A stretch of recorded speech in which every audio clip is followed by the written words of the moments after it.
उत्तर प्रदेश सरकार जिस तरह से वृक्षारोपण को लेकर एक से एक अलग इतिहास रचती नजर आई है, वहीं आज भी वृक्षारोपण पूरे उत्तर प्रदेश में आप तस्वीरें देख सकते हैं। पहली तस्वीर मैं आपको इटावा की दिखाता हूं, जहां पर उत्तर प्रदेश सरकार के मंत्री योगेंद्र उपाध्याय, विधायक सरिता भदौरिया, जिलाध्यक्ष के साथ साथ प्रशासन भी मौके पर मौजूद है। हम सबसे पहले मंत्री जी से जानते हैं जिस तरह से एक पेड़ माँ के नाम, मतलब माँ के नाम से भी पेड़ लगाकर कहीं ना कहीं इमोशनल टच दिया गया है, तो किस तरह की सरकार की स्ट्रेटजी है कि ज़्यादा से ज़्यादा पेड़ लगाए जा सकें और इस बार भी आप कीर्तिमान मनाने जा रहे हैं? देखिए, एक पेड़ माँ के नाम जो माननीय प्रधानमंत्री मोदी जी ने, जो हम सबके नेता हैं, एक संकल्प दिया है आम हिंदुस्तानी को कि वो करे। माँ जिस तरह से सबसे ज़्यादा श्रद्धेय होती है और सबसे ज़्यादा संवेदनाएँ व्यक्ति की उनके साथ होती हैं, वैसे ही प्रकृति भी माँ है, ये उन्होंने संदेश दिया है। और उस प्रकृति को वैसे ही बचाना चाहिए, वैसे ही उसका चिंता रखनी चाहिए जैसे माँ की चिंता करते हैं।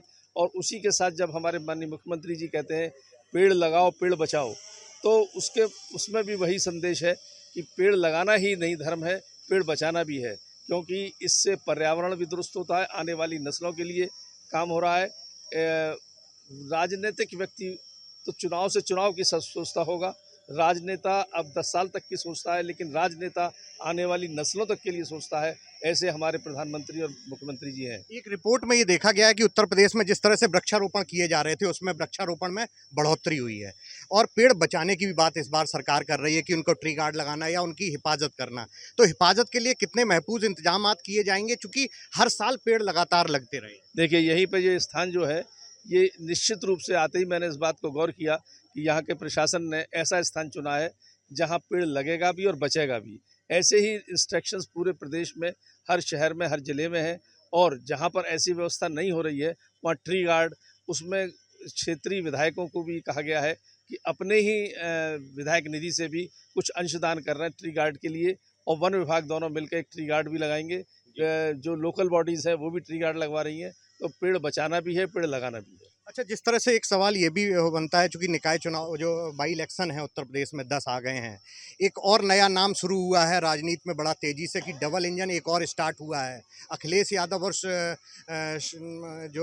राहुल गांधी की, इस जोड़ी की, और जो पुराना डबल इंजन जो आपका है मोदी जी और योगी जी का, किस तरह से इस चुनाव को देख रहे हैं आप? ये चुनाव जैसे पहले डबल इंजन जीतता रहा और एक रिकॉर्ड बनाता रहा, अब भी बनाएगा।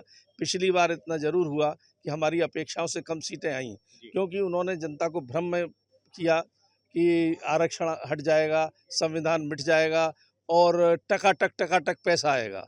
आज की स्थिति में टकाटक पैसा कहीं नहीं आ रहा, सब जनता को मालूम पड़ गया, बेवकूफ़ बनाया जा रहा था। आज टकाटक पैसा उन्होंने छीनना शुरू कर दिया। कर्नाटक में देखिए क्या किया है, पेट्रोल, डीजल और गैस के दाम बढ़ाए हैं, यानी जनता से की जेब से टकाटक पैसा वहाँ कांग्रेस सरकार ले रही है। ये जनता को समझ में आ रहा है, अब काठ की अंडिया बार बार नहीं चढ़ेगी। जिस तरह से बाई इलेक्शन उत्तर प्रदेश की बात की जाए, तो उसमें कहीं ना कहीं समाजवादी पार्टी और कांग्रेस में 70-30 का जो रेशियो परसेंटेज, कांग्रेस 3 सीटों पर और समाजवादी पार्टी 7 सीटों पर चुनाव लड़ने जा रही है। आपकी इस पर किस तरह की स्ट्रेटजी होगी, क्योंकि अभी जो लोकसभा चुनाव भी हाल में ही निकला है, तो अब किस तरह की आगे की तैयारियाँ? अब के 5 सीट जो हमारी हैं वो तो हम जीतेंगे ही जीतेंगे। इन 5 को, उनसे बची हुई बातों को उनसे कैसे छीने, इसकी रणनीति बन रही है, योजना बन रही है, और हम सफल होंगे, ये हमारा दावा है। अखिलेश यादव भी मानसून ऑफर निकाल रहे हैं कि 100 सीटें लेके आए और यहाँ पर हमारे साथ सत्ता बनाए। मुंगेरी लाल के सपने देख रहे हैं, उन्हें देखने दीजिए। तो ये आपने देखा, ये उत्तर प्रदेश सरकार के मंत्री योगेंद्र उपाध्याय हैं, जिनका कहना है कि समाजवादी पार्टी और कांग्रेस जिस तरह से अपनी तैयारी के साथ चुनाव लड़ रही है, वहीं भारतीय जनता पार्टी इस बाई इलेक्शन में भी अपना परचम लहराएगी और वृक्षारोपण कार्यक्रम पूरे प्रदेश में इसी तरह से चलता रहेगा और एक नए मुकाम छूता रहेगा।